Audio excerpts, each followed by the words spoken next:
बेटा क्या कर रहे हो आप लोग? टाइम को मेजर कर रहे हैं। Yes sir. वॉच से? Yes sir. अच्छा, इस वॉच से भी टाइम को मेजर कर रहे हो और इससे भी? Yes sir. क्या आप लोगों को पता है कि पुराने ज़माने में टाइम कैसे मेज़र किया जाता था?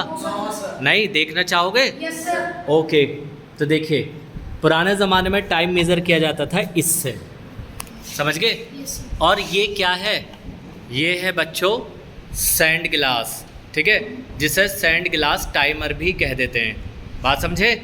तो ये जो सैंड ग्लास है पुराने ज़माने में एक टाइम ड्यूरेशन को, यानी कि एक समय अंतराल को इससे मेज़र किया जाता था, ठीक है। ये पुराने ज़माने में क्या होता था कि इसमें सैंड भर दिया जाता था एक गिलास, और ये जैसा कि आपको दिख रहा है कि यहाँ पर सैंड क्या हो रहा है, इसमें सैंड ये नीचे की तरफ गिर रहा है। तो ये एक निश्चित समय के लिए, जैसे सपोज़ कीजिए पूरा सैंड जो है 1 मिनट में नीचे गिर जाएगा या 2 मिनट में नीचे गिर जाएगा, तो एक टाइम का ड्यूरेशन को हम मेज़र करते थे।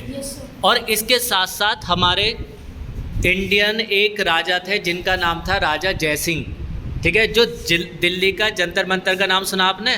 तो जो जंतर मंतर है वो भी एक सनडियल है, यानी कि टाइम को और वेदर्स को मेज़र करने का एक बहुत ही बेहतरीन हमारे इंडिया का वास्तुकला का एक नमूना, समझ रहे हैं? तो जब भी आप दिल्ली जाएं उसे ज़रूर देखना जंतर मंतर को। वहाँ भी मौसम को, पुराने ज़माने में मौसम को मापा जाता था, ठीक है, और टाइम को भी मेज़र किया जाता था। वहाँ भी एक रियल सनडियल बना हुआ है, ठीक है।